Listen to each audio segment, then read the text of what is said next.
अभी मैंने कई दिन पहले एक वीडियो बनाया था जहाँ पर मैंने शाहरुख खान की अंजाम मूवी के बारे में कई सारी चीज़ें बताई थी कि क्यों वो एक मूवी ऐसी है जो आजकल के जो एंटी हीरो या फिर जो टॉक्सिक कैरेक्टर होते हैं ना, उनसे लाखों गुना ज़्यादा टॉक्सिक था वो कैरेक्टर। और शाहरुख खान ने उस रोल को प्ले भी इस तरीके से किया था कि आज के टाइम पे भी अगर कोई उनका डाई हार्ड फैन इस मूवी को पहली बार डिस्कवर करता है तो उनका पहला रिएक्शन यही होता है कि शाहरुख खान को ऐसी मूवी नहीं करनी चाहिए थी, क्योंकि इस फिल्म के बाद उन्होंने मेजर रोमांटिक रोल्स ही किए थे, जैसे DDLJ, कुछ कुछ होता है, कल हो ना हो and many more like this only. लेकिन फिर इतना बोलने के बाद मेरे दिमाग में ये भी आता है कि ऐसा तो नहीं है कि सिर्फ शाहरुख खान ही ऐसे एक्टर थे जिन्होंने इस तरीके के रोल्स किए थे, बिल्कुल भी नहीं। बॉलीवुड में ऐसे कई सारे एक्टर्स रह चुके हैं जिन्होंने एंटी हीरो के रोल्स प्ले किए हैं, और वो भी तब जब उनकी पॉपुलैरिटी बहुत ज़्यादा थी। For example like Amitabh Bachchan, Akshay Kumar, Shahid Kapoor etcetera etcetera. देखो, ऐसा भी नहीं है कि उन्होंने बस रोल प्ले कर दिया और वो रोल आया और चला गया, बिल्कुल भी नहीं। क्योंकि मैं जिन फिल्मों की और जिन कैरेक्टर्स की बात कर रहा हूँ ना, उसमें इन सारे एक्टर्स ने इतनी अच्छी परफॉर्मेंस दी थी कि आज के टाइम पे भी अगर बॉलीवुड के क्लासिक एंटी हीरो या फिर विलन्स का नाम आता है ना, तो उनमें इनका नाम जरूर मेंशन किया जाता है। जैसे अमिताभ बच्चन इन दीवार, don, Akshay Kumar in Ajnabee, Shahid Kapoor in Haider and many more actors like this only. पर चलो, ये तो हो गया उनके वर्सेटैलिटी के बारे में। पर क्या सच में जो एक्टर्स अपने करियर के पीक पे होते हैं उन्हें इन तरह के रोल्स करने चाहिए? क्योंकि अगर आप शाहरुख खान के केस में देखो तो उन्होंने डेब्यूट करने के बाद बाजीगर, डर और अंजाम जैसी मूवीज की थी। ऐसा नहीं था कि उन्होंने खुद को इस इंडस्ट्री में बहुत एस्टैब्लिश कर लिया था उसके बाद उन्होंने इस तरीके की मूवीज की थी, बिल्कुल भी नहीं। हाँ, एक दो एक्सेप्शन है लाइक फैन, जहाँ पर उन्होंने हीरो और विलन इन दोनों के कैरेक्टर को प्ले किया था। सॉरी, विलन ज्यादा डार्क हो गया, एंटी हीरो। पर फिर भी अगर हम पूरे बॉलीवुड इंडस्ट्री में जाकर देखें तो हमें ऐसे कई सारे एक्टर्स दिखते हैं जो बहुत ज़्यादा पॉपुलर भी थे, जिन्होंने अलग अलग तरीके के रोल्स भी किए थे, लेकिन उन्होंने कभी भी एंटी हीरो या फिर विलन वाले मार्जिन को कभी भी टच नहीं किया। लाइक अगर हम वक्त के पीछे भी जाए तो जैसे सलमान खान, उन्होंने बाजीगर जैसी मूवीज़ को रिजेक्ट किया था, और उनका कहना ये था कि वो ऐसे रोल्स नहीं करना चाहते हैं जो किसी भी तरीके से ऑडियंस पर नेगेटिव इम्पैक्ट डाले। चलो, ये बात ठीक है, उन्होंने इस रोल को रिजेक्ट किया क्योंकि वो इससे खुश नहीं थे। उसके बाद बारी आई आमिर खान की, जिन्होंने डर को रिजेक्ट किया था, और उसका कारण क्या था कि उन्हें इस रोल्स में कुछ चेंजेस चाहिए थे। जैसे वो नहीं चाहते थे कि फिल्म की एंडिंग में जिस तरह से शाहरुख खान का कैरेक्टर सनी देओल के कैरेक्टर से लाइक मारपीट करता है और सनी देओल को लाइक मार भी देता है, उससे आमिर खान खुश नहीं थे। और वो यश चोपड़ा से इस बारे में बात भी करने गए थे कि वो चाहते हैं कि ये एंडिंग चेंज कर दी जाए, बट इसी कई कारणों के चलते यश चोपड़ा और आमिर खान के बीच थोड़ी बहस सुनी हो गई और उन्होंने इस फिल्म को छोड़ दिया, या फिर यश चोपड़ा ने उन्हें इस फिल्म से हटा दिया, कुछ भी हो सकता है।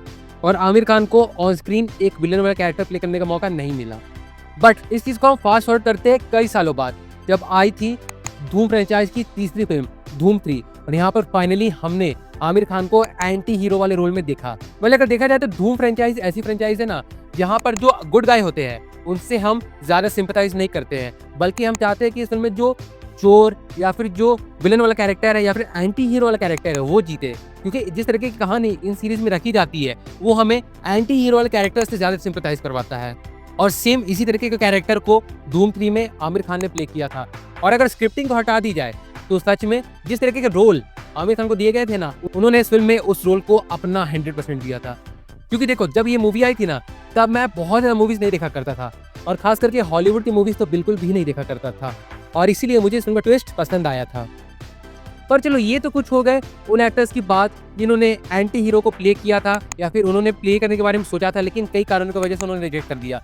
लेकिन अब हम आते हैं उन एक्टर्स की तरफ जिन्होंने ऐसे रोल्स को प्ले किया है, जिसमें सबसे पहले आते हैं अमिताभ बच्चन।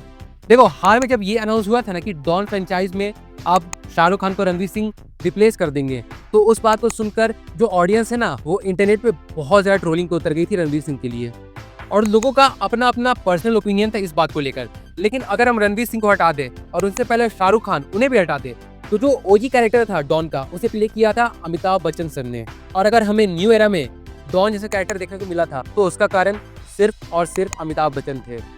क्योंकि अगर आप आज भी डॉन मूवी को देखोगे ना, भले आपने कितनी सारी मूवीज क्यों ना देख रखी हो, वो डॉन मूवी आपको एक अलग तरीके की फीलिंग दे जाती है कि हाँ, एक ऐसा कैरेक्टर हो सकता है जो आउट एंड आउट एक बुरा कैरेक्टर है, लेकिन उसका स्वैग, उसका लाजवाब पर्सनालिटी हमें उस कैरेक्टर से उस वे में कनेक्ट कर देता है ना, जहाँ पर हम मानते हैं कि हाँ, ये विलन है, लेकिन उसके बावजूद हम चाहते हैं कि ये जीते। और सेम इसी वाइब को शाहरुख खान की डॉन ने कैरी किया था, जहाँ पर हाँ, मैं मानता हूँ कि फिल्म में कुछ चेंजेस किए गए थे, लेकिन उसके बावजूद भी जो ओवरऑल स्टोरी थी और जो ओवरऑल कैरेक्टर्स थे उस फिल्म में, उसे डॉन मूवी में भी रेजोनेट किया गया था।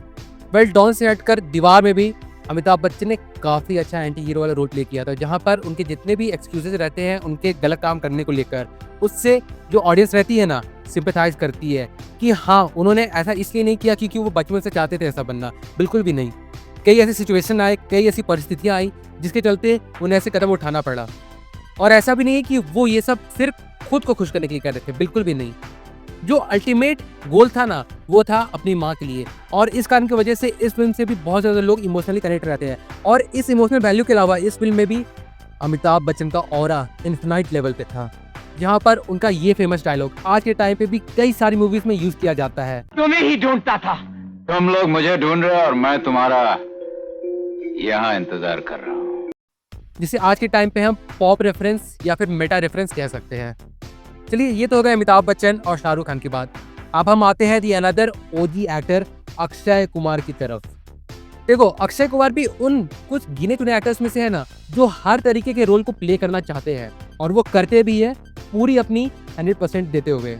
जहाँ पर उनका कैरेक्टर जिसे उन्होंने अजनबी फिल्म में प्ले किया था, वो अगर हम पहली बार फिल्म देख रहे हैं ना, उसके बावजूद भी उनके कैरेक्टर की जो नेगेटिव वाइब थी ना, वो हम पहली बार भी उस फिल्म को देखकर पहचान सकते हैं कि हाँ इस कैरेक्टर में कुछ ना कुछ तो गड़बड़ जरूर से है। और फिर फिल्म के एंडिंग में जिस तरीके का ट्विस्ट आता है, जहाँ पर हमें ये सारी बातें बताई जाती है कि कैसे अक्षय कुमार ने इस पूरे प्लान को फ्रेम किया था और कैसे बॉबी देओल के कैरेक्टर को अपने किए गए क्राइम में फंसा दिया था। वो किसी भी साइकोपैथिक कैरेक्टर से कम डेंजरस वाइब नहीं देता है। और इसलिए अगर कोई मुझसे पूछे कि आज के टाइम पे बॉलीवुड में ऐसा कौन सा एक्टर है जो हीरो और विलेन दोनों को प्ले कर सकता है, तो मैं सीधा सीधा बोल दूंगा अक्षय कुमार। वेल इनके अलावा और भी कई सारे एक्टर्स थे, जैसे दी ग्रेट इरफान खान साहब, जिन्होंने मकबूल जैसी मूवीज में बहुत ही ज़्यादा बवाल परफॉर्मेंस दी थी। देन उसके बाद शाहिद कपूर की हैदर, उसके कैरेक्टर को कोई कैसे भूल सकता है। मतलब उस पूरे फिल्म को मैं कई बार देख चुका हूँ, लेकिन आज तक मैं उस कैरेक्टर की दो जो ट्रेड्स है ना उसके बीच में डिफरेंशिएट कभी भी नहीं कर पाता कि वो जो कर रहा था वो सही था या फिर कई सारे मॉरल वैल्यूज को अगर हम उस कैरेक्टर के साथ जोड़ के देखें तो वो हर तरीके से गलत साबित होता है। लेकिन बात चाहे कोई भी हो, अगर हम इन सारी चीज़ों को हटा देना तो जो शाहिद कपूर का कैरेक्टर था ना वो सच में एक हॉन्टिंग वाइब दे रहा था, जिसका सबसे बड़ा हाईलाइट ये वाला सीन था।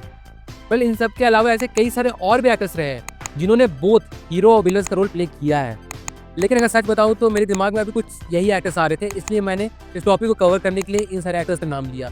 मैं ज़रूर से आगे एक प्योर डिटेल वीडियो बनाऊंगा ऐसे कई सारे और एक्टर्स पर जिन्होंने इस तरीके के रोल्स को प्ले किया है। वेल तब तक के लिए आप वेट करिए। वेल तो चलिए यही था मेरा एक वीडियो इस टॉपिक के अराउंड। अगर इस बारे में आपका कुछ कहना है तो आप भी कमेंट करके ज़रूर से बताइएगा, मैं ज़रूर से जानना चाहता हूँ। और फिर बाकी चलिए मिलते हैं बहुत जल्द एक और नए वीडियो के साथ, तब तक के लिए बाय।